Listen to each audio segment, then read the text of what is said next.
చంద్రబాబును మించిన అవకాశవాది Pawan. TDP B టీంగా ఏర్పడ్డ పార్టీ జనసేనాని అంబటి ఫైర్. కూటమి ప్రభుత్వంపై పోరాటానికి వాలంటీర్లు సిద్ధం. రేపు విజయవాడలో మహాధర్నా. గెలవక ముందు జనసేనాని, గెలిచాక భజన సేనాని. పవన్ కళ్యాణ్ పై నటుడు ప్రకాష్ రాజ్ సెటైర్లు. ఇతర భాషలు నేర్చుకోవడాన్ని మేము ఎప్పుడూ అడ్డుకోలేదు. హిందీ భాషను బలవంతంగా రుద్దడాన్ని వ్యతిరేకిస్తున్నా. పవన్ కళ్యాణ్ కమెంట్స్ కు డీఎంకే కౌంటర్. తమిళనాడులో ఎన్నికల సమయం దగ్గర పడుతోంది.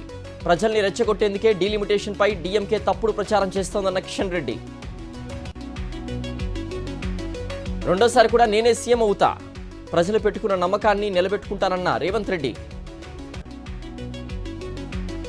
నేడు జనగామ జిల్లాలో సీఎం రేవంత్ పర్యటన. 800 కోట్ల విలువైన అభివృద్ధి పనులకు శ్రీకారం. గుంటూరు మేయర్ పదవికి మనోహర్ నాయుడు రాజీనామా. కూటమి ప్రభుత్వం తనను అవమానిస్తోందని ఆవేదన. ప్రకాశం జిల్లా దోర్నాల సర్వసభ్య సమావేశానికి హాజరు కాని అధికారులు. ఆఫీసర్స్ తీరుపై ఎమ్మెల్యే తాటిపర్తి చంద్రశేఖర్ అసహనం. హాజరు కాని అధికారులపై చర్యలు తీసుకోవాలని కలెక్టర్కు ఫిర్యాదు. తిరుపతిలో పారిశుద్ధ్యం పూర్తిగా లోపించింది. నగర అభివృద్ధిని కూటమి నేతలే అడ్డుకుంటున్నారని Bhumana Abhinay fire. Punganur CI Srinivasulu, head constable Subrahmanyam suspension. ఓ కేసు విషయంలో నిర్లక్ష్యం వహించారని ఇరువురిపై వేటు వేసిన SP. Jangareddygudem police sub division ఆఫీసును సందర్శించిన ఎస్పీ. డ్రోన్ సర్వే లైన్స్ తీసుకొచ్చి నేరాలు తగ్గిస్తామన్న ప్రతాప్ శివకిషోర్. కోకాపేట జేఆర్ బిల్డింగ్ లో గ్యాస్ లీక్. 4 కార్మికులకు అస్వస్థత. సిద్దిపేట జిల్లా గురువన్నపేట స్కూల్లో కలెక్టర్ మను చౌదరి సందర్శన. నూతనంగా ఏర్పాటు చేసిన కంప్యూటర్ ల్యాబ్ ను ప్రారంభించిన కలెక్టర్. నల్గొండలో పోలీస్ క్రీడా పోటీల ముగింపు వేడుక. ముఖ్య అతిథిగా హాజరైన మంత్రి కోమటిరెడ్డి వెంకటరెడ్డి.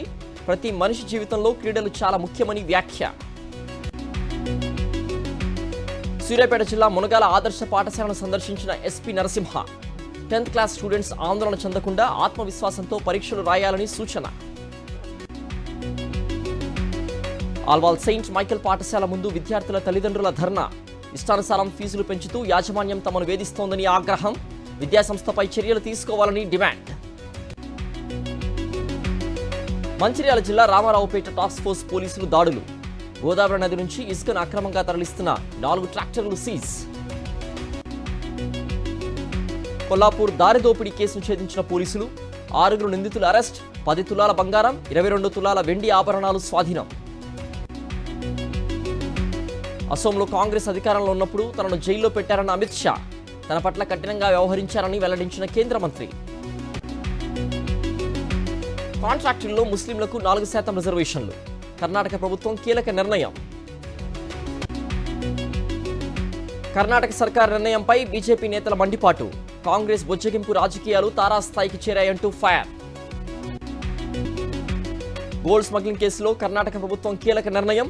రన్యారావు సవతి తండ్రి రామచంద్రరావుని కంపల్సరీ లీవ్పై వెళ్లాలని ఆదేశం. ఖనిజాలపై పన్ను విధించేందుకు సిద్ధమవుతున్న రాష్ట్ర ప్రభుత్వాలు. సిమెంట్ ధరలకు రెక్కలు రాబోతున్నాయంటున్న నిపుణులు.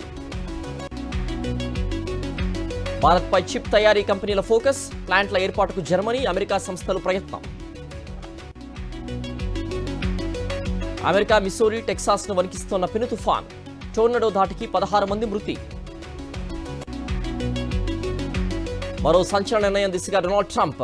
41 దేశాలపై ప్రయాణ ఆంక్షలు విధించేందుకు కసరత్తు.